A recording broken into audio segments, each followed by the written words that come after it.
Pero bien, aquí estamos ya nuevamente. Hay todavía gente que está sumándose. Mientras eso ocurre, les voy a ir compartiendo la presentación.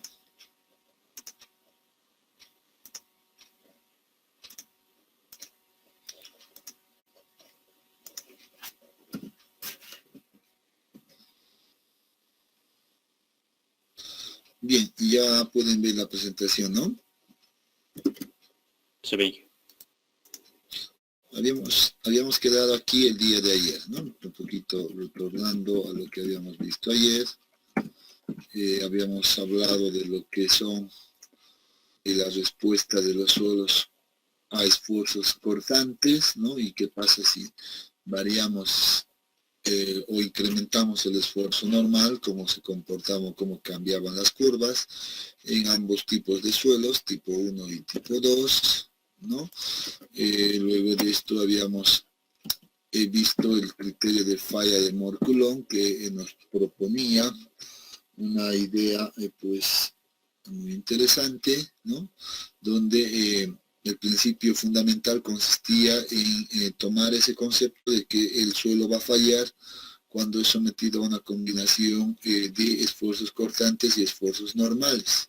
Entonces, en base a eso, este autor lo que hace es justamente aquello, empieza a tomar los valores críticos de esfuerzos normales y esfuerzos cortantes y define una curva denominada envolvente de falla, ¿no? En la cual después de un análisis él sugiere que pues no sea tomado como una curva, sino más bien sea linealizado, ¿no? Y sea una línea que va a tener su propia ecuación, ¿no? Entonces, que sería la ecuación de la resistencia al corte de los suelos, ¿no? Entonces, habíamos hablado de que este envolvente de falla, entonces, nos va a representar en realidad nos va a proporcionar, más bien, ¿no?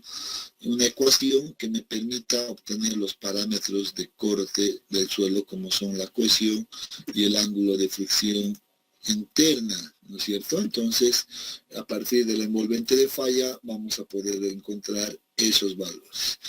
Por otro lado, recordamos que cualquier combinación o cualquier punto que esté sobre el envolvente de falla, pues representa una condición de falla del suelo, ¿no?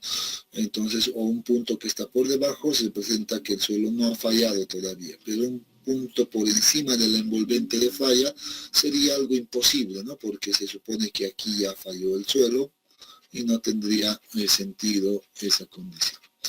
En ese sentido, pues empezamos a ver el envolvente de falla, por ejemplo, para los suelos tipo 1, que corresponden a los suelos que tienen poca cohesión o prácticamente cero, ¿no? Con la idea de encontrar una relación entre los esfuerzos principales, sigma 1 y sigma 3, ¿no? Habíamos hablado de esto, y los parámetros de corte, en este caso solamente el ángulo de fricción interna, ¿no? Entonces, si relacionamos aquello, pues vamos a encontrar unas ecuaciones. Para eso habíamos visto que podemos utilizar un poco de trigonometría por acá y a partir de aquello pues encontramos una ecuación que relaciona el parámetro de corte, que es el ángulo de fricción interna, con los esfuerzos principales. Por otro lado, esto les había dejado pendiente, también habíamos encontrado de que, más bien acá, de que puede relacionarse la inclinación del plano de falla con el ángulo de fricción interna, ¿no? Entonces era lo último que habíamos visto, que seguramente haciendo un par de consideraciones acá en este mismo modelo, vamos a poder encontrar ese valor, ¿no? O esta relación. Bien, ayer habíamos hecho un desarrollo adicional a esta ecuación que habíamos encontrado, ¿no? Habíamos encontrado esta ecuación, habíamos desarrollado un poco y lo hemos escrito en términos del esfuerzo principal mayor también, ¿no? Y tomaba una forma un tanto diferente, ¿no? Que podría ser una ecuación bastante utilizada, ¿no? Entonces, en base a eso, más bien, ahí habíamos quedado el día de ayer, ¿no? Entonces, vámonos ahora a ver el siguiente caso que correspondería al envolvente de falla de los suelos tipo 2, ¿no? Entonces, bueno, la idea es similar, ¿no? En este caso, la idea es encontrar una relación nuevamente entre los esfuerzos principales sigma 1 y sigma 3 y los parámetros de corte, en este caso, la cohesión y el ángulo de fricción interno. Notamos que este envolvente de falla, por ejemplo, ¿no? Este envolvente de falla, pues ya no puede partir en el origen, ¿no? De este eje, sino va a intersectar en una distancia diferente a cero, mayor a cero, ¿no? Porque estos suelos, o una característica de los suelos tipo 2, en realidad es que presentan cierta cohesión, ¿no? Cierto grado de cohesión. Pero el principio de generar el círculo de Moore es la misma. Si conocemos la magnitud de sigma prima 1 y sigma prima 3, pues hacemos pasar una circunferencia por estos dos puntos y pues la envolvente de falla seguramente se va a prolongar hasta algún punto por acá, ¿no? Entonces, de esa manera nuevamente generamos un triángulo.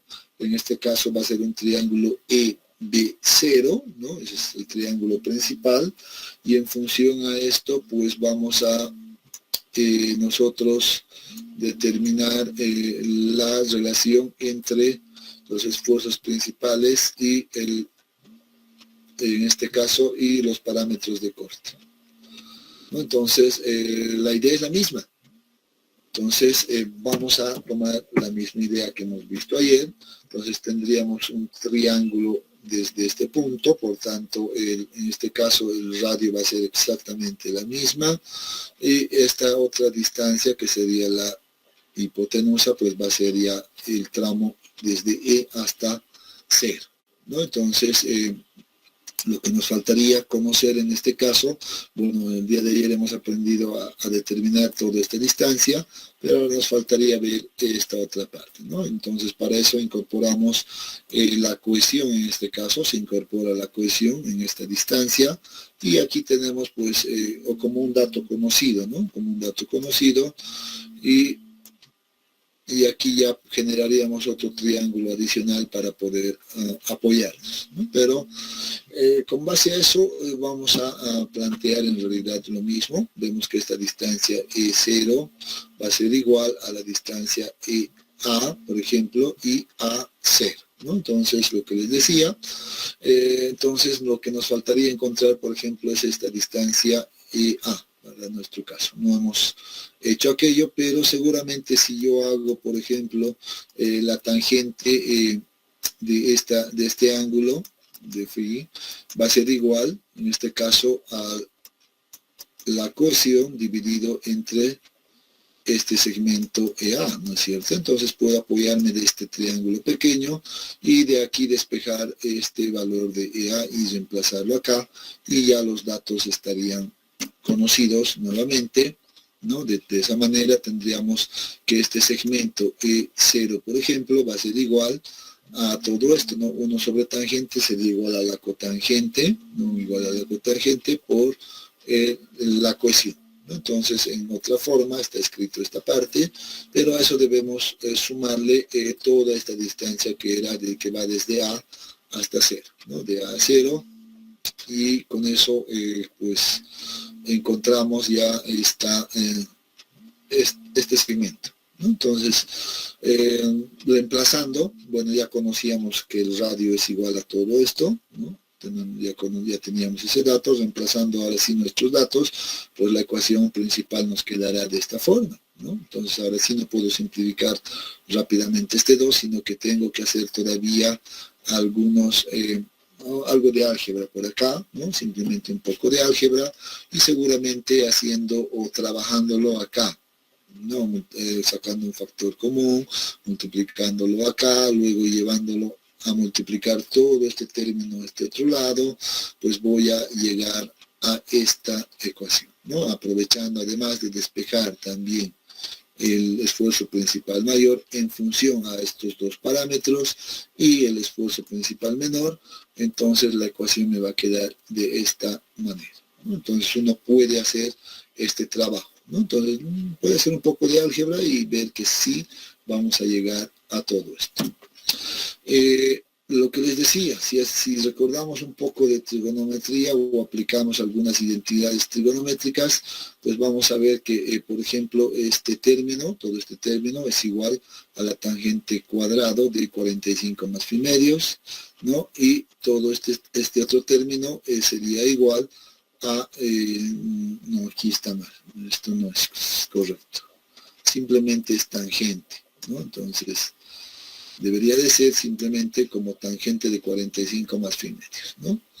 Entonces, reemplazando estas identidades trigonométricas en este término principal, pues tendríamos todo esto, ¿no? Entonces tenemos acá, por ejemplo, ya la ecuación despejada el esfuerzo principal mayor en función a los parámetros de corte.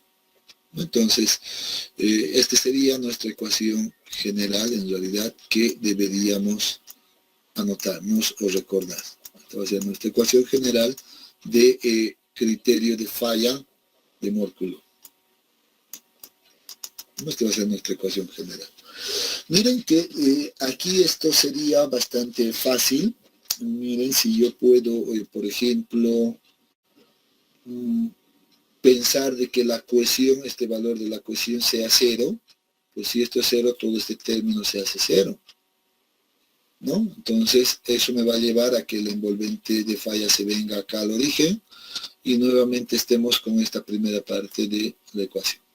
Si recuerdan, ayer yo, al finalizar la clase, yo ya había anotado esta primera parte en los suelos tipo 1, ¿no? Yo ya había anotado solamente este componente. Cuando hemos hecho un poco de álgebra, les había dicho, pues esto va a terminar de esta manera, ¿no? Entonces, esto correspondía simplemente a la parte de los suelos tipo 1, ahí de esa manera.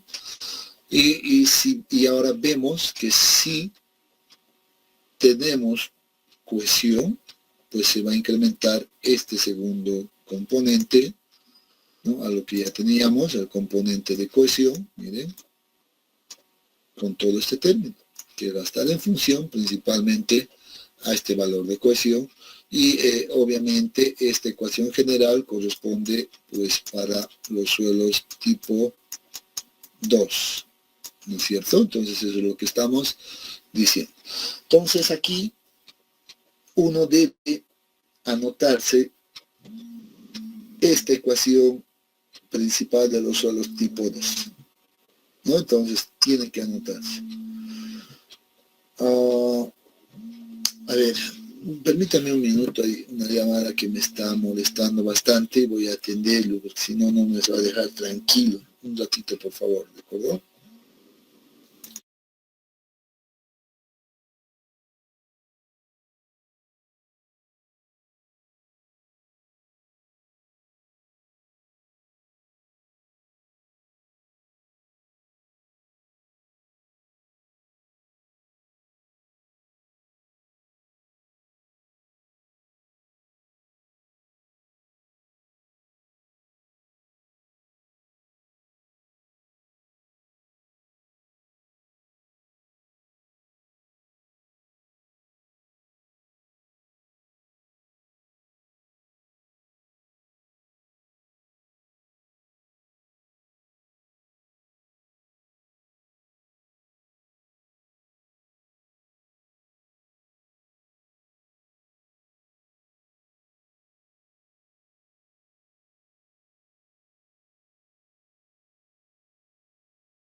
Bien, van a disculpar jóvenes, pero era un cliente que estaba ahí llamando y llamando al teléfono y ya estaba hasta desconcentrándome. Ya, pero bien, ya estoy nuevamente por acá. Les decía, pues, tenemos ahorita estas ecuaciones. Esta es la ecuación principal que debo anotarme para problemas prácticos de resistencia al corte. Nos va a ser muy útil esto. En el caso de que tenga un suelo tipo 2, pues voy a utilizar la ecuación completa. En el caso de que tenga suelos del tipo 1, pues simplemente voy a utilizar esta primera parte y con eso voy a poder encontrar, por un lado, o la condición de esfuerzos a la que se encuentra sometido o alguno de los parámetros que yo necesite, ¿no? Entonces, esa es la idea, en realidad, la idea general del criterio de falla de Moore-Coulomb, ¿no? Entonces, el de proporcionarnos alguna ecuación práctica para que podamos utilizarla. Entonces, esta ecuación es muy importante, ¿no? Entonces, recomiendo que uno se la memorice, se la anote en algún lugar donde pueda verlo todo el tiempo, etcétera, ¿no? Entonces vamos a trabajar en base a eso para los suelos tipo 1 y suelos tipo 2. Bien, tenemos una condición tal vez especial, vamos a decir, tenemos una condición especial a la que debemos también prestar mucha atención. Aquí vamos a definir un parámetro adicional que es que recibe el nombre en realidad de resistencia no drenada del suelo, ¿ya? Y que resulta de una envolvente de falla en condición no drenada. Miren la característica particular de esta envolvente de falla. Esta es la envolvente de falla, ¿no? En este caso no tiene ninguna inclinación, ¿no? No tiene ninguna inclinación, por tanto puede considerarse que su ángulo de fricción es igual a 0, ¿no? Además es paralelo a este eje. Esa es la característica de la envolvente de falla en condición no drenada. Pero la pregunta es, ¿vamos a tener siempre esta envolvente de falla en todos los materiales? No. Esta envolvente de falla solo se la genera en suelos arcillosos, no solamente en los suelos, en este caso, sí, los limos es medio complicado, mejor no hablar de aquello, pero con toda seguridad puedo decir que sí, esto va a ocurrir o vamos a conseguir esto en los suelos arcillosos principalmente, ¿no? Pero además, esta condición no drenada, si alguien recuerda el concepto que habíamos revisado hace varias clases atrás, entonces seguramente se va a dar cuenta que esta condición corresponde a una condición denominada a corto plazo, ¿no? Puede ser, ¿no? Denominada a corto plazo, o también esa condición no drenada, ¿no? Había una condición que denominamos condición drenada o no drenada, y cuando decíamos no drenada, pues suponíamos de que el agua no ha circulado de la muestra a otras zonas, sino que se ha generado un exceso de presión de poros, y eso ocurría por el tipo de material o por la rapidez en la aplicación de la carga, ¿no? Entonces habíamos hablado de ese detalle anteriormente. Bueno, entonces ya sin ir mucho a la parte teórica, pues debemos entender que la envolvente no drenada va a tener esta forma, es obtenida en suelos arcillosos, ¿ya? Y ahora aquí se define el parámetro C sub U, ¿no? Donde vamos a anotar por acá, por ejemplo, este valor de C sub U recibe el nombre de resistencia no drenada.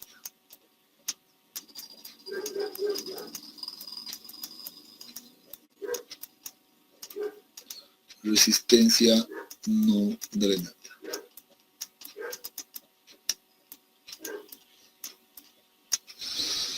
Entonces recibe el nombre de resistencia no drenada y es otro parámetro muy importante, ¿no? Es un parámetro también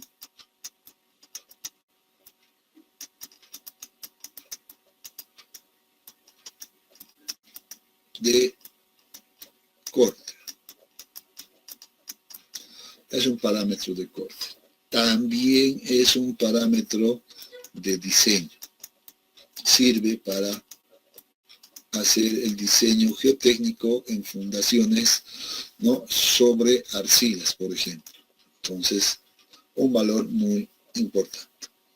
Entonces, de esa manera se puede obtener este valor de la resistencia no drenada, pero alguien podría decir, es análogo a la cohesión, no estaría muy lejano de la realidad, ¿no? Porque hemos dicho que la intersección del envolvente de falla con el eje del esfuerzo cortante es la cohesión.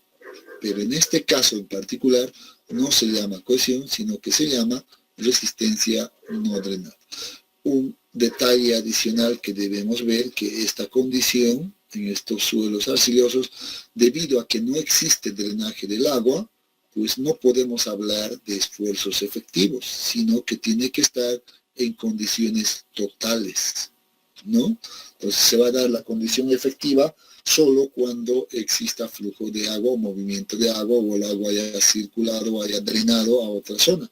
En este caso no va a ser ese caso, por tanto, tanto los esfuerzos principales sigma 1 y sigma 3 tienen que ser en condiciones totales, no efectivos.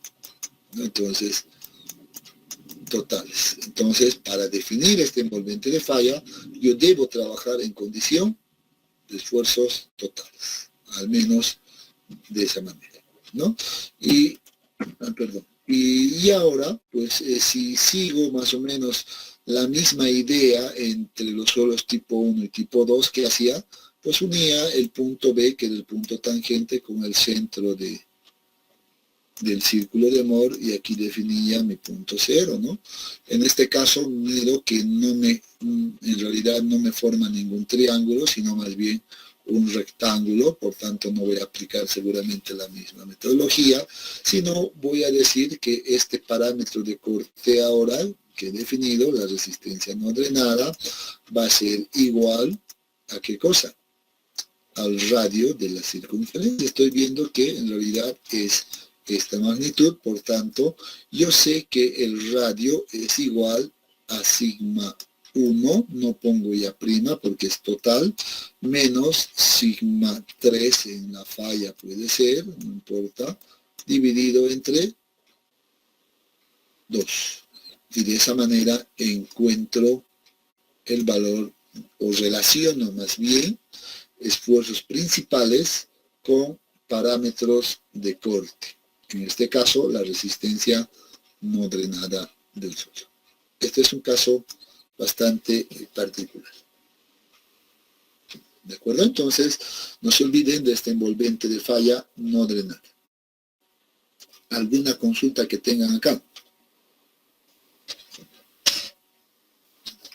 ¿O todo está claro?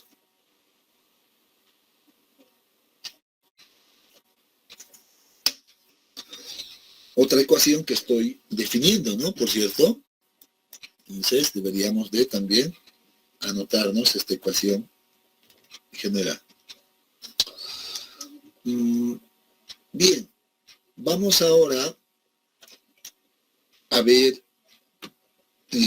cómo encontramos las envolventes de falla. Si se dan cuenta, tanto en el caso de los suelos tipo 1, y voy a simplemente para ilustrar aquello, voy a dibujar por acá algo como ayuda. Esto sí está en efectivos. Teníamos para los suelos, por ejemplo, tipo 1, un envolvente de este tipo, ¿no? Aquí estaban los suelos tipo 1. Los suelos tipo 2 estaban, por ejemplo, de esta manera, ¿no? Podría ser de así, ¿no? Esto corresponde a los suelos tipo 2. A los suelos tipo 2. ¿no? Entonces quiero que nos enfoquemos, en este caso, en observar las envolventes de falla. Aquí tenemos suelos tipo 1, tipo 2 y la condición no drenada. Todas son envolventes, estas líneas son envolventes de falla.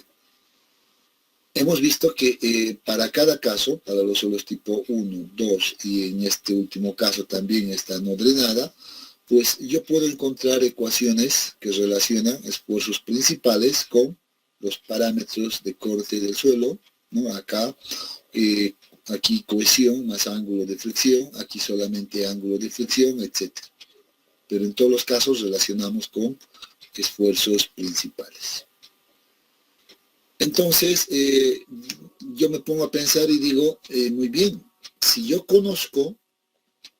conociera la envolvente de falla, la posición de la envolvente de falla, entonces puedo encontrar los parámetros de corte del suelo.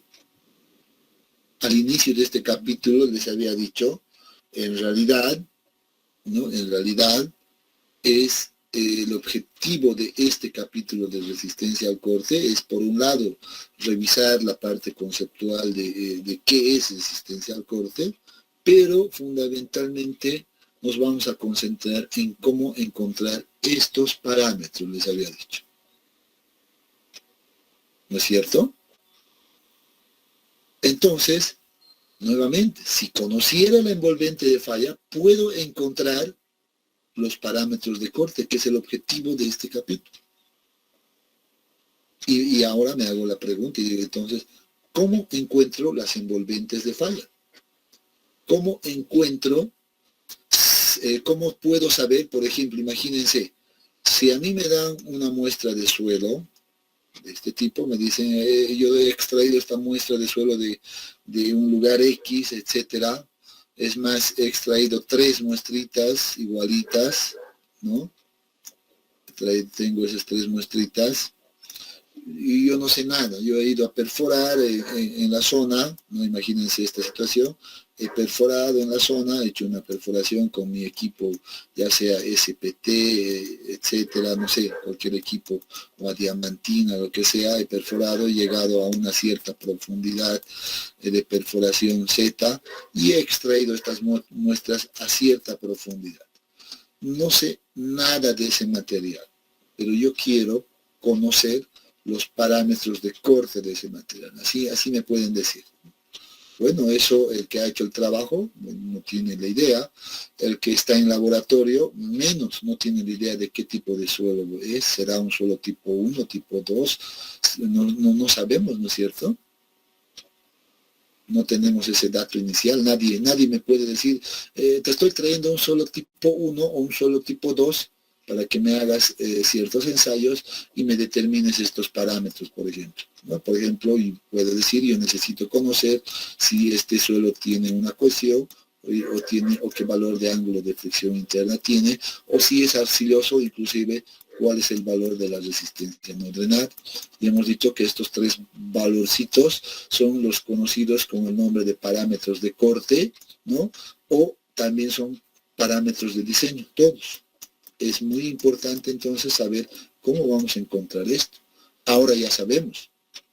Estos parámetros los encontramos a partir de estas envolventes de falla. Sabemos eso. Pero ahora viene la segunda pregunta. Entonces, ¿cómo encuentro o cómo determino la envolvente de falla? Entonces viene la segunda pregunta. Si yo conozco la envolvente de falla, pues va a ser fácil encontrar estos parámetros, que es el objetivo. Entonces voy a estar feliz. Pero si me traen así, no sé nada, ¿qué voy a hacer? ¿Qué debo hacer? Aquí viene la primera respuesta.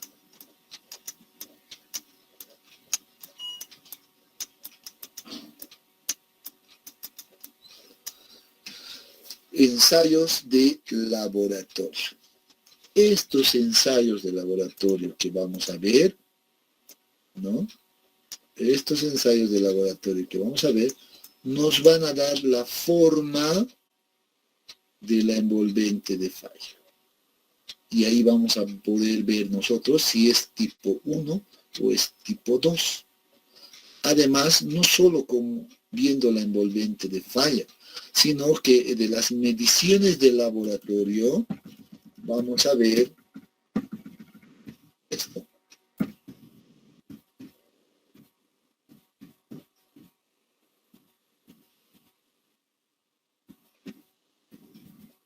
No sé por qué se pasó tanto. Vamos a ver esto. Vamos a ver si se comporta ese suelo que me han traído, si se comporta de esta manera.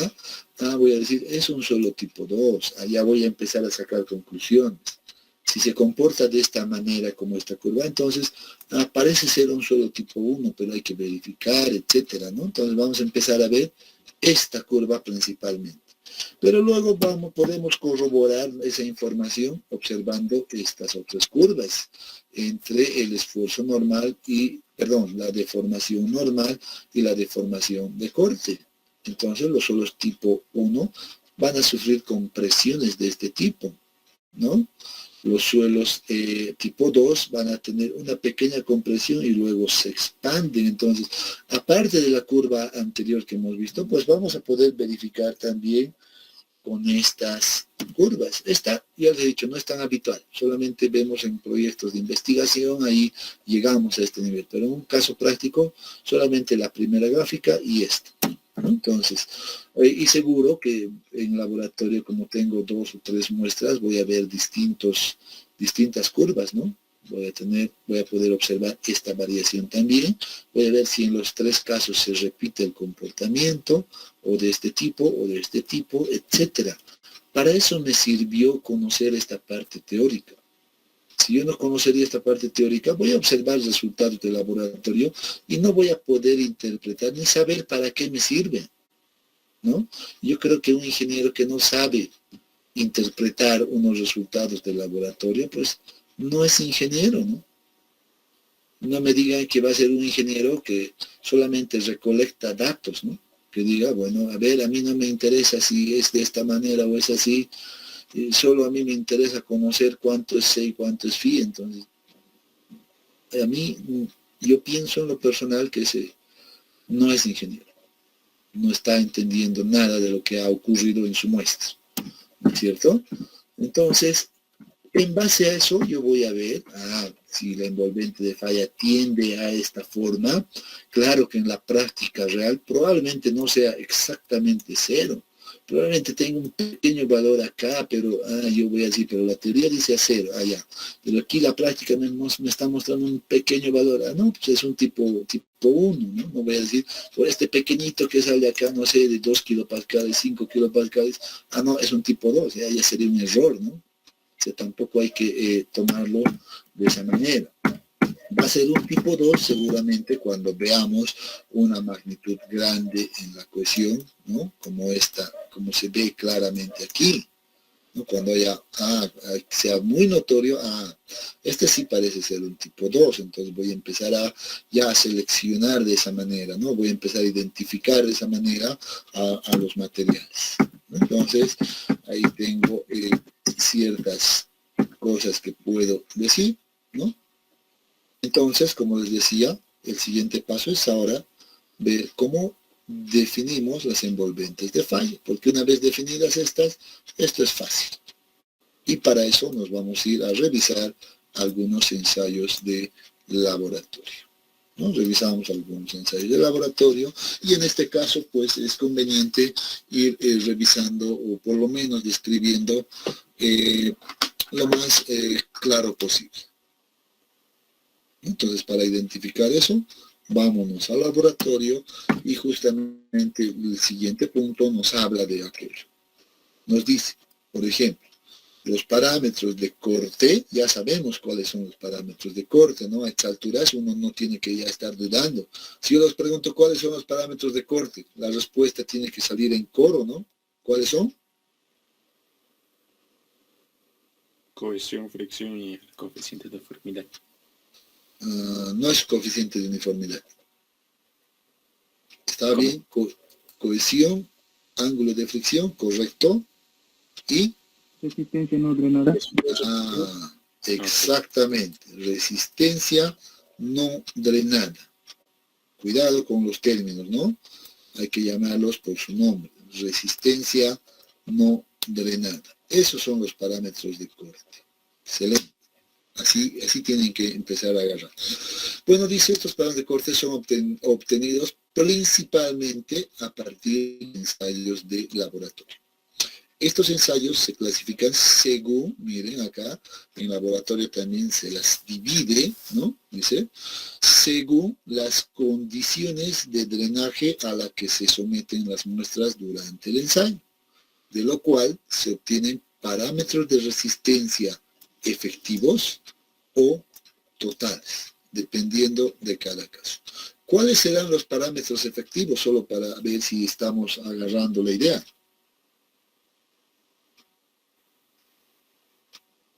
¿Y cuáles serán los totales?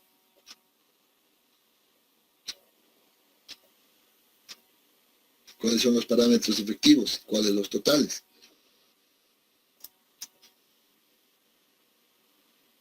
Miren que no están atentos, ¿no? Y lo he dicho hace un momento. He dicho. Lo he anotado. Por tanto, este parámetro de acá es pues total. La resistencia no drenada es un parámetro en condiciones totales. ¿Y cuáles serán los efectivos entonces? Ahora sí, espero que sí respondan. El ángulo de fricción y la cohesión. Muy bien. Y de hecho, aquí lo había anotado. Y miren que a veces no se fijan, ¿no? Miren. ¿Qué significa este apóstrofe que le ponemos acá? ¿Qué significa? Efectivo. Efectivo, claro. De hecho, ya aquí ya les estaba diciendo aquello, ¿no? Cohesión es efectivo. El ángulo de fricción, efectivo. ¿Y aquí le he puesto algún prima? No. Entonces, esta es una condición total. Efectivos, totales. Es más, les he mostrado aquí, les he dicho, miren, aquí estos valores son pues totales. Aquí están totales, por tanto, este va a ser total también. Y si nos vamos más atrás, solo para no ir muy lejos, miren acá, ¿qué dice en este esfuerzo efectivo? Perdón, este esfuerzo principal, total o efectivo. Efectivo. Lo mismo acá. ¿Y cómo están los parámetros?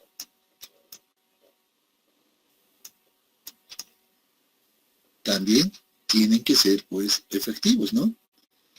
Entonces, a eso se refiere. En laboratorio seleccionamos, o más bien han separado los ensayos, pues para encontrar, o sea, hay una serie de ensayos que me van a encontrar estos parámetros denominados efectivo o parámetros de corte efectivos y también este parámetro de corte totales. Ahora sí, ¿ha quedado claro, jóvenes? Ya no tienen que dudarlo. Ahora sí está claro esto que dice depende para obtener parámetros de resistencia efectivos o totales.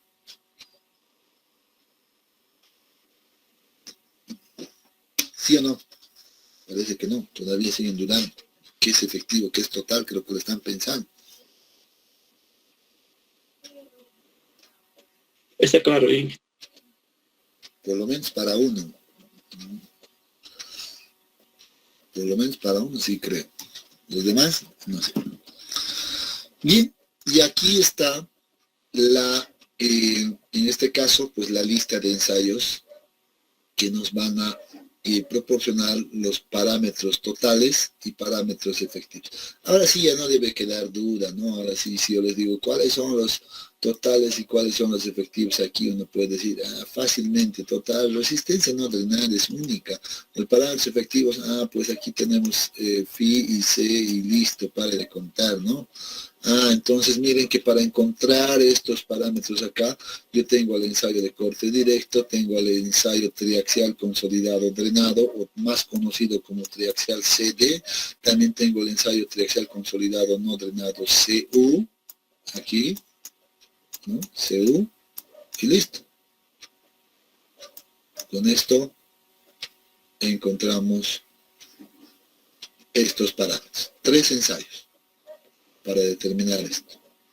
Pero para el caso de los totales tenemos también otra lista. Dice, mire, aquí hay otro ensayo triaxial que se denomina no consolidado, no drenado o triaxial UU, también más conocido por esas siglas. También tenemos el ensayo de compresión inconfinada o compresión no confinada, también se denomina, etcétera, ¿no? Entonces tenemos 2 ensayos principalmente. Tenemos otros ensayos adicionales como el penetrómetro de bolsillo, la veleta de campo, etcétera, que no se las ve mucho, ¿no? Tan simplemente ahí que han quedado ya obsoletas, pero estas 2 sí son utilizadas en este caso, ¿no? Para determinar este valor. Entonces, estaríamos hablando prácticamente de cuántos ensayos. 1 ensayo, 2 ensayos, 3, 4 y 5. En realidad, se van a dar cuenta que este ensayo y este ensayo, pues son muy parecidos, parecen similares. Solo hay una pequeña diferencia en una de las etapas de realización de este ensayo y listo. Entonces, esto sería básicamente como un ensayo. Aquí 2 ensayos, 3 ensayos, y 3 ensayos, porque esto es una básica, no puedo decir reducción, sino es una simplificación más bien de esta condición, la compresión inconfinada. Entonces, si entiendo esto, pues esto es sumamente más simple todavía. Entonces tendríamos que revisar estos ensayos, en qué consisten, cómo se los maneja en laboratorio y sobre todo cómo se los procesa y cómo debo interpretarlos yo, ¿no? Entonces, el día de hoy, ahora en el tiempo que nos queda, vamos a ver esto, el ensayo de corte directo. Mañana seguramente vamos a ver esto, los 2, bueno, en realidad vamos a ver como uno, pero haciendo la diferencia entre ambos casos. Y finalmente, si nos da tiempo mañana, pues vemos esto, que son bastante cortitos, ¿no? De hecho, yo voy a compartirles de todas maneras el procedimiento de ensayos de laboratorio, tanto de corte directo, de este triaxial, principalmente este, pero vamos a ver que es lo mismo, ¿no? Y la de compresión inconfinada. Entonces esas se las voy a compartir para que lo puedan revisar también con calma. Es importante, jóvenes, les digo, recalco, es importante que ustedes lean el procedimiento. Yo les voy a explicar de manera general, como siempre lo hago, ¿ya? Pero yo sugiero que ustedes vayan siempre a los manuales y lean ahí, y van a entender y les va a ayudar mucho inclusive. ¿Ya? Entonces, dicho aquello, hablemos del ensayo de corte directo de manera bastante general. Este es uno de los ensayos más simples, ¿no? O también que se utilizan bastante, aunque podría utilizar una presentación específica de corte directo. Veamos qué tenemos acá. Creo que es una condición muy general que nos va a ayudar mucho, y que creo que preferiría utilizar una presentación de laboratorio, ¿ya?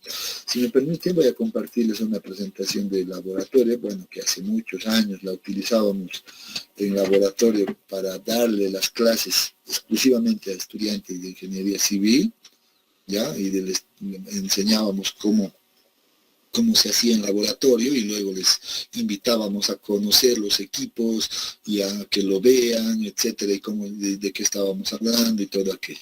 Lamentablemente ahora no podemos hacer aquello, pero por lo menos podría mostrarles en fotografías y tener una idea, ¿no? Yo sé que no es lo más óptimo, pero podría ayudar bastante. A ver, déjenme ver dónde está esa presentación, un momentito.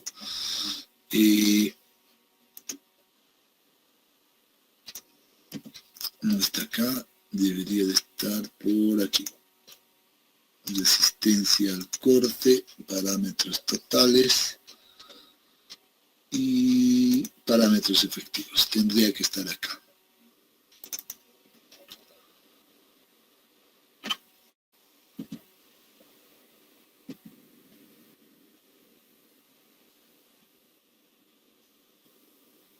acá. Un poco antigüita ya a este tiempo, pero seguro que sirve. Sí, vamos a utilizar esto, está muy bien. Guarden un minutito, voy a dejar de presentar esto. Voy a cerrar por un momento esto y nos vamos a compartir este de acá nuevamente.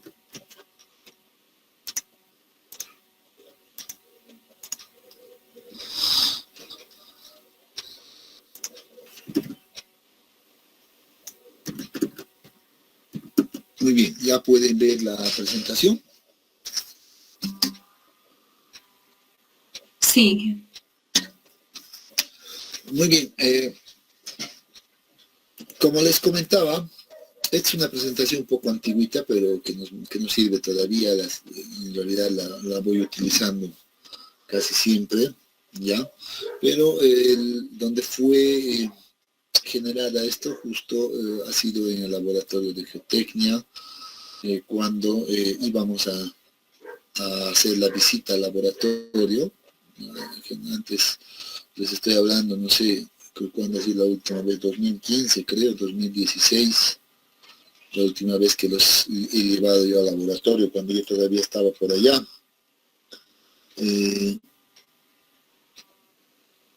Pero era interesante, ¿no? Teníamos una hora de clases por grupos, media hora de las cuales, por ejemplo, la dedicábamos a hacer una presentación con este tipo de diapositivas, donde mostrábamos el procedimiento, los equipos, etcétera, cómo se hacía en laboratorio, y teníamos otros 30 minutos de ver de manera práctica con los técnicos, ¿no? Cómo manejaban las muestras, cómo calculaban las cosas o cómo medían en el equipo mismo las cosas que veíamos de manera teórica. Y era muy interesante, ¿no? A muchos eso les llamaba la atención y pues hacía, en realidad yo veía, o al menos notaba en esos tiempos, que hacía que los estudiantes se interesen de alguna manera más en la mecánica de suelos, ¿no? Pero ya después de ese tiempo creo que pues ya no se hacen visitas al laboratorio, ¿no? Después se vino el 2019 la pandemia, peor todavía, el 2020, perdón. Es más, ya ni siquiera les puedo ver los rostros a los estudiantes, simplemente estoy hablando a mi pantalla, ¿no? Y cuando voy a verlos en sus imágenes, pues simplemente veo sus fotos, ¿no? Nada más. O sea, se ha perdido muchas cosas, ¿no? Pero bueno, hay que tratar de adecuarse a aquello. Sin más, vamos a tratar de, en este caso, pues, recuperar esta presentación, y lo vamos a hacer de manera bastante rápida, ¿ya? No quiero entrar mucho en detalle. Nuevamente insisto, voy a compartirles este procedimiento, ¿no? De corte directo para que ustedes lo lean. Un detalle adicional, en el laboratorio, cuando uno trabaja en laboratorio, siempre tiene que hacerlo en base a normativa. Y en este caso, la normativa que se utiliza principalmente en la geotecnia es la norma AST. No quiero decir la única, ¿no? Hay algunas, ahí tenemos la ASTO, tenemos la europea, etcétera, ¿no? Pero la más utilizada es la ACTM en este caso. Y cada ensayo se identifica por su código, que presentan unos códigos siempre, ¿no? Miren, esta norma había sido del año 2011, ahora estamos ya en la 2000, mi última norma que yo ya tengo es, creo, 2018, entonces realmente ya, bien, hay que actualizar inclusive esta. Bien, vámonos entonces, nuevamente nos concentramos en este tema de parámetros efectivos, ¿no? Y en estado, o también denominado en condición drenaje. Vamos a hablar, vamos a irnos rapidito. Bueno, esta presentación contiene, aparte del ensayo de corte directo, los ensayos triaxiales CD y CU. Bueno, esto lo vamos a complementar seguramente el día de mañana, revisando esta parte. Veamos, a modo de bueno, en esta parte siempre, ¿no? Tratamos de recordar un poco los conceptos básicos que hemos revisado en la parte teórica. En laboratorio, en realidad, pues se maneja mucho la teoría, bastante.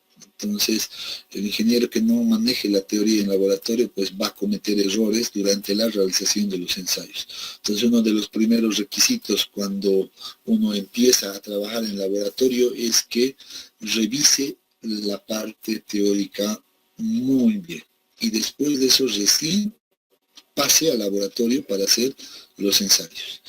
Hace muchos años era un requisito que durante un mes entero solo podías leer en la biblioteca los ensayos o el procedimiento de los ensayos que vas a realizar.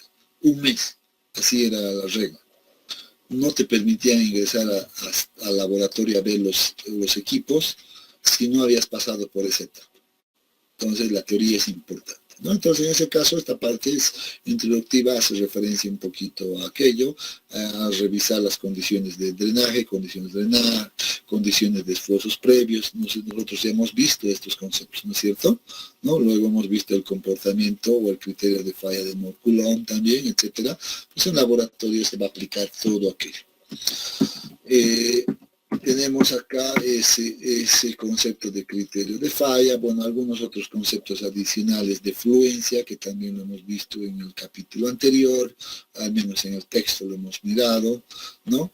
El criterio de falla principalmente, etcétera, ¿no? Entonces, en base a aquello, pues definimos esta ecuación principal. Esto sí debemos recordarlo, ¿no? Es la ecuación de resistencia al corte es igual a la ecuación más, en este caso, el esfuerzo efectivo por la tangente del ángulo de fricción interna.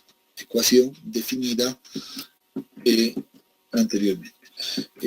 Recordamos las envolventes de falla, ¿no? Todo esto lo hemos mirado, hemos dicho, los suelos tipo 1 bien de esta manera, además podemos decir son suelos normalmente consolidados, el OCR tiende a 1, etcétera. Toda la parte conceptual que hemos revisado está acá.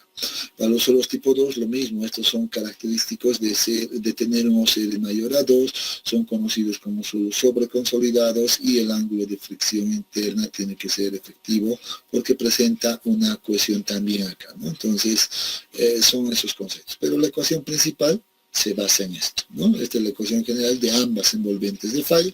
¿Por qué? Porque si es 0, bueno, simplemente se elimina este elemento y tenemos todo. Si no es 0, pues representará a esta otra envolvente. Corte directo, en realidad, pues el ensayo de corte directo tiene el propósito de encontrar los parámetros de corte. En este caso, ángulo de fricción interna y la cohesión, ¿no? Por eso dice, para determinar los parámetros de resistencia al corte en condiciones de consolidación y drenaje del suelo.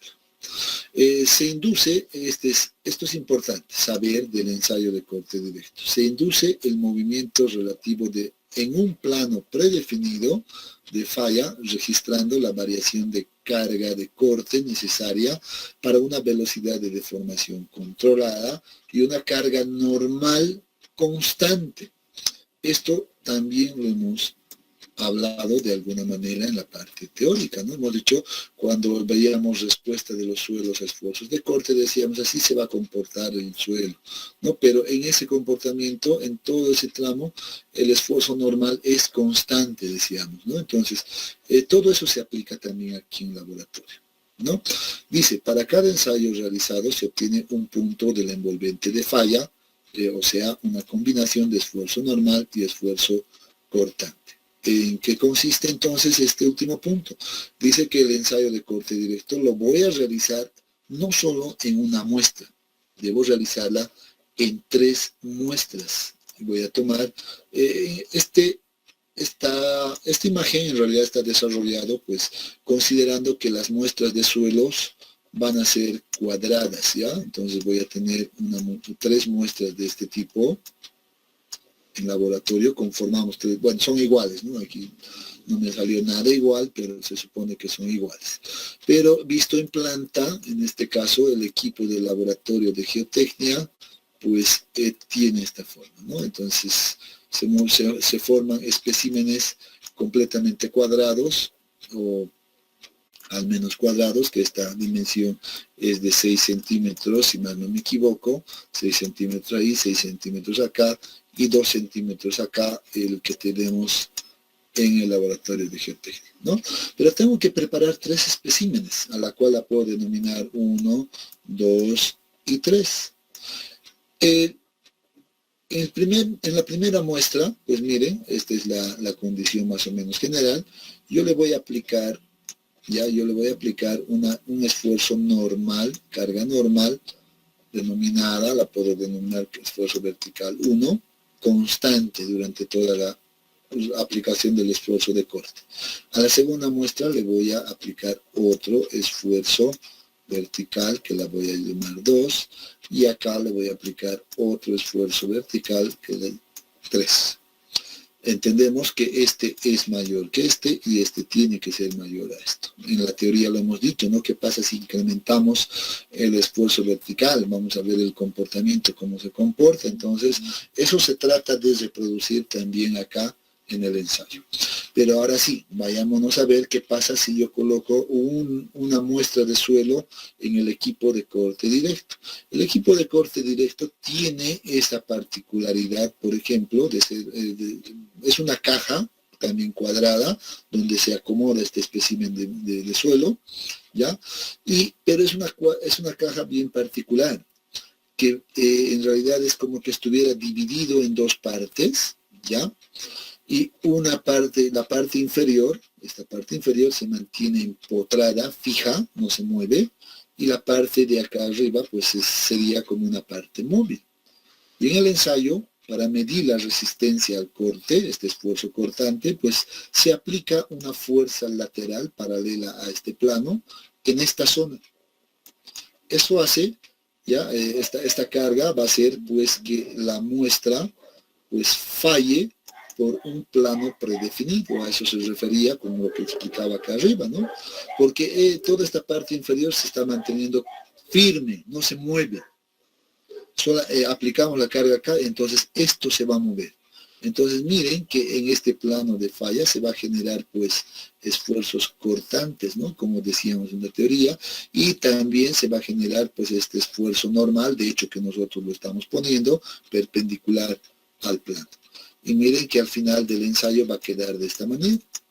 Esta parte superior se va a mover de esta manera, va a romper al suelo, ¿no? Y va a quedar de esa manera. Se va a generar un desplazamiento, en este caso horizontal. En el ensayo de corte directo, este desplazamiento horizontal es pues análogo a ese desplazamiento de corte que habíamos hablado en todo momento.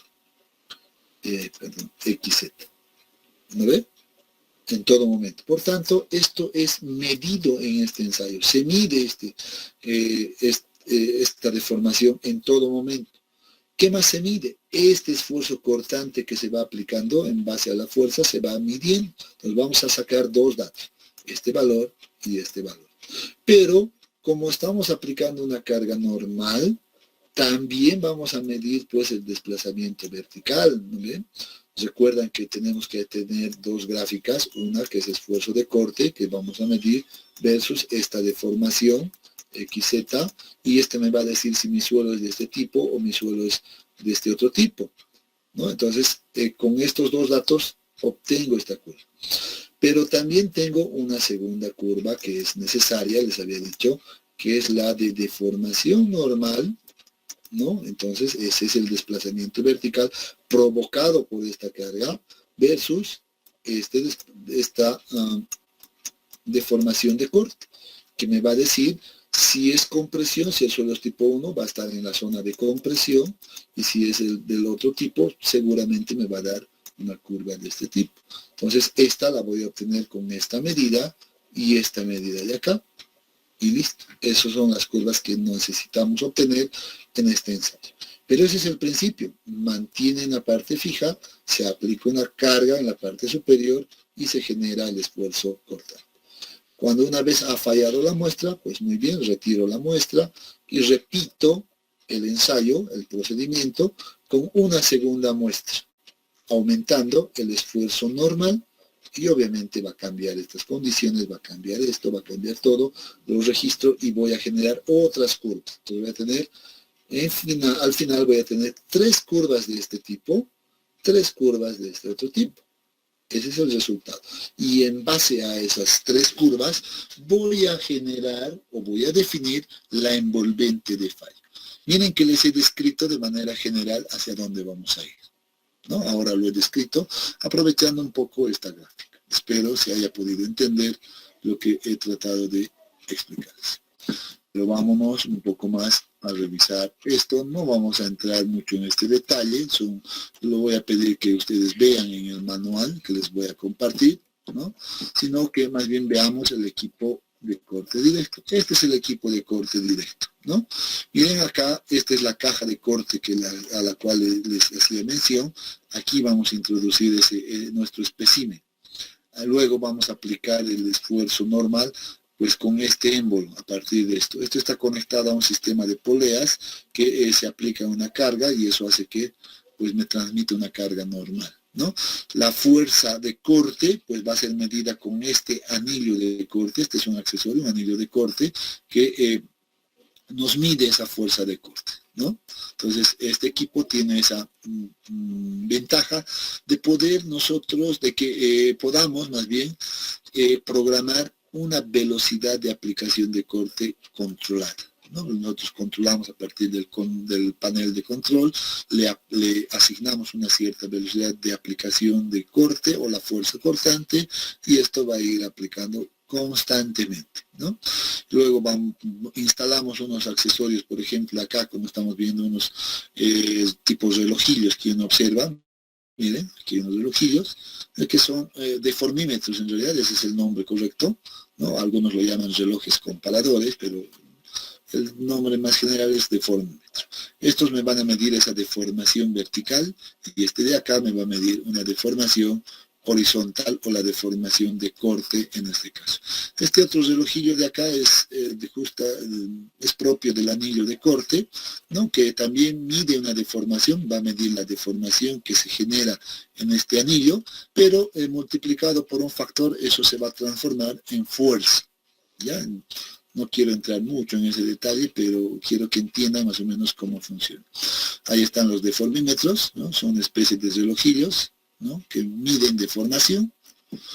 El anillo de carga con su deformímetro también particular que va a medir la fuerza. Esta es la caja de corte, ¿no? Este negro. Aquí tenemos la palanca de carga normal, como les había dicho. A través de esto se va a aplicar la fuerza normal, ¿no? Entonces son los principales accesorios. Hay algunos accesorios más, muy bien. Aquí este es el interior de la caja de corte. Aquí se coloca el espécimen. Este es el tallador de muestra. Primeramente se lo talla con esto para tener las dimensiones controladas y luego se la pasa acá a la muestra, ¿no? Algunos accesorios adicionales que sirven de protección, como son las piedras porosas, etcétera, o el distribuidor de presiones también, que me va a ayudar a generar una distribución uniforme. Entonces miren que aquí estas imágenes nos están mostrando cómo se está conformando la muestra de suelo, ¿no? Ya podemos utilizar unos bloques, por ejemplo, acá, con la ayuda del tallador y una espátula, pues vamos a introducir con mucho cuidado la muestra, ¿no? Y luego vamos a terminar de esta manera. Miren, como les decía, estas dimensiones ya son controladas, ¿no? El espesor o la altura también es controlada y ya tenemos los datos. Con eso, una vez que colocamos en el equipo, miren, una vez que colocamos en el equipo, ahora sí esto ya está completamente vertical, la muestra ya está ahí, estamos aplicando una carga normal controlada, ¿no? A partir de este émbolo, dice se le debe saturar a la muestra. Bueno, nosotros como saturamos la muestra acá, pues simplemente la inundamos de agua y la dejamos por un cierto tiempo y medimos cómo va a cambiar ahí el grado de consolidación, ¿no? Entonces esa es la idea. Una vez que conseguimos aquello, pues se mide las deformaciones a ciertos intervalos de tiempo y ya tenemos ahí unos datos que nos van a servir, sobre todo para definir la velocidad con la que vamos a aplicar la fuerza cortante, ¿no? En la etapa de corte, pues, y como ya les habíamos dicho, como ya les he dicho, más bien, medimos 3 datos, ¿no? La deformación horizontal, que generalmente son predefinidas. Nosotros decimos, a ver, cada 0.5 milímetros de deformación yo voy a medir cuánto se ha deformado la lectura vertical y cuánto es la carga que me está midiendo el anillo el anillo de carga. Entonces son estos 3 datos que voy a generar durante el ensayo, ¿no? Entonces, veo que si ya se está deformando este valor, anoto esas lecturas y así sucesivamente voy repitiendo todo esto. Por lo general, esta etapa pues dura un día, ¿no? 8 horas, 10 horas, dependiendo del tipo de material. Al final me va a quedar, como ya les había dicho, en esta configuración, ¿no? Y donde voy a tener yo la carga medida, la deformación vertical medida, la deformación horizontal controlada, que sería esto, es controlado, y con eso me voy a procesar directamente los datos. Bueno, algunos datos adicionales que siempre se toman en cuenta son determinar el contenido de humedad final para encontrar qué grado de saturación se ha alcanzado, etc., ¿no? Entonces, que son más datos de propiedades físicas. Pero miren acá, esta es la situación final de la muestra que se ha extraído de la caja de corte, o aquí también, y miren que aquí se nota claramente el desplazamiento horizontal, ¿no? O el desplazamiento o la deformación de corte que ha sufrido la muestra. Y además vean que eso ha ocurrido justo por la mitad de la muestra, ¿no? Es como que ha pasado aquí, como les he dicho, ¿no? La fuerza se aplica solamente en la parte superior y la parte inferior se queda quieto y esto ha pasado de esa manera, ¿no? Entonces, por eso tenemos ahí el plano de falla pues bastante definido. El procesamiento, bueno, no vamos a entrar en cómo leemos los relojes y todo aquello, porque no tengo ni siquiera unos relojes para mostrarles, no tendría mucho sentido. Lo que sí hay que entender es de que las lecturas realizadas en laboratorio, pues las transformamos en milímetros, ¿no? A partir de los relojes o de los deformímetros, ¿no? Y lo mismo la fuerza, la vamos a, a partir de las lecturas del anillo de corte, las transformamos en fuerza. El resultado final va a ser deformación horizontal, deformación vertical y fuerza cortante. Como conocemos las dimensiones de la muestra, entonces podemos nosotros aplicar fuerza sobre área y tener tanto esfuerzo normal y esfuerzo cortante para cada una de las lecturas que se toman, ¿no? Entonces, de esa manera vamos a tener, por ejemplo, unas lecturas de este tipo, ya transformadas en esfuerzo, unidades de kilopascales, miren, las cuales vamos a poder graficar ahora como dice la teoría. Aquí dice esfuerzo de corte, muy bien, deformación, y miren aquí, este es un resultado de laboratorio. ¿A qué tipo de suelo corresponde? A los suelos tipo 1, ¿no ven? Esa es característica. Muy bien, en laboratorio se observa. Vemos que también debe ser coherente con la deformación vertical y la deformación horizontal, donde nos muestra que todo es compresión, ¿no? Aquí se ha dado todo compresión, es positivo. Muy bien. Y bueno, aquí hay algunos detalles que por qué se da este comportamiento, porque las partículas solamente se mueven en esta línea, etc., ¿no? No voy a entrar mucho en ese detalle, pero yo tengo que ver que con los datos obtenidos de laboratorio puedo obtener estas dos curvas principalmente, de momento. Si el suelo fuera tipo 2, obviamente estos son resultados también de laboratorio para un suelo tipo 2, miren que la curva aquí sí se nota, ¿no? Es bastante notorio aquello, y también miren lo que dice la teoría se cumple, se da un poco de compresión y luego se expande. Viene de esa manera, ¿no? Y esto se da, obviamente, porque aquí se va a generar unas reacciones que van a tender que las partículas suban sobre otras partículas, etc., ¿no? Es una teoría un poquito más a detalle. Como hemos realizado, como se realiza el ensayo en 3 muestras, obtengo, pues, si tengo suelos tipo 1, voy a tener, miren, 3 muestras de este tipo, ¿no? Entre esfuerzo de corte y deformación de corte. Como es de esta forma, pues yo defino, miren, estos puntos máximos, las voy a definir el esfuerzo de corte crítico. ¿Ahí? Como tengo los esfuerzos de corte crítico ya definidos, pues ahora hago la combinación de esfuerzos. Yo tenía controlado el esfuerzo normal acá, ¿no? Vertical 1 tenía controlado, también tenía controlado el esfuerzo vertical 2 y también el esfuerzo vertical 3 tenía controlado. Entonces, como esos datos son conocidos, miren, yo puedo graficar simplemente unas líneas para cada caso, ¿no? Observa aquello, y las voy a unir, ¿no? Las voy a unir eso con los valores críticos obtenidos, con los esfuerzos de corte críticos, miren. Qué bonito, ¿no? Simplemente las llevo a la misma escala y las voy a unir, las estoy prolongando hasta este otro gráfico, y como tenía los valores de esfuerzo normal controlados, para cada caso obtengo 3 puntos.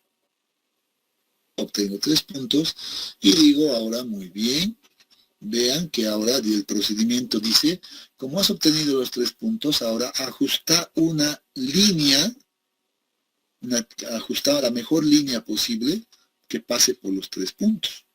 Y miren que estoy hablando de suelos tipo 1 y vean que aquí no va pues exactamente a 0, ¿no? Miren, hay un pequeño valorcito acá. Bueno, pero la tendencia es que pasa o tiende a 0. Yo les había dicho, no siempre va a ser 0, pero tiende a 0. Pero es un solo tipo 1 porque estoy viendo esto, ¿no? Estoy viendo esto. Y ahora sí, miren que uniendo estos tres puntos, he definido a mi envolvente de falla. Como ya tengo mi envolvente de falla, pues ahora puedo determinar el ángulo de fricción interna, puedo determinar, bueno, la cohesión puedo adoptar 0 o un valor pequeño, etc., ¿no? Puedo sacar la ecuación de la recta, que por cierto está acá, ¿no? Y listo. Y de esa manera defino mis parámetros de corte. Si el suelo fuera tipo 2, pues tendría unas curvas de este tipo, ¿no? Miren que estos son datos de laboratorio, no todos tienen esta forma. Miren que este un poco tiende y luego baja un tanto, pero la tendencia se entiende. Miren que aquí voy a definir en estos suelos tipo 2 los valores críticos de esfuerzos de corte y también los picos, ¿no? 1, 2 y 3. Si ahora relaciono esto con mis esfuerzos normales, bueno, nuevamente este esfuerzo normal está definido o quedan bien definidos de esa manera, ¿no? Y aquí también quedan bien definidos y puedo encontrar dos envolventes de fallo. Una que se denomina crítico, que voy a utilizar estos valores de acá, ¿no? Con los esfuerzos de corte crítico, ¿no? Aquí tengo este envolvente de falla. Y una segunda envolvente de falla con los valores pico, que es este de color azul. Por tanto, en los suelos tipo 2 es posible que encuentre valores de ángulo de fricción crítico y valores de ángulo de fricción crítico. Nunca van a ser iguales, por cierto. Y también la cohesión pico y crítico. Entonces debo trabajarla de esa manera. Muy bien, jóvenes, creo que hemos concluido con esto, revisando el ensayo de corte directo, ¿no? Y pues quedaríamos acá. Si tienen alguna consulta, adelante. Si no, pues mañana continuamos a partir de este punto.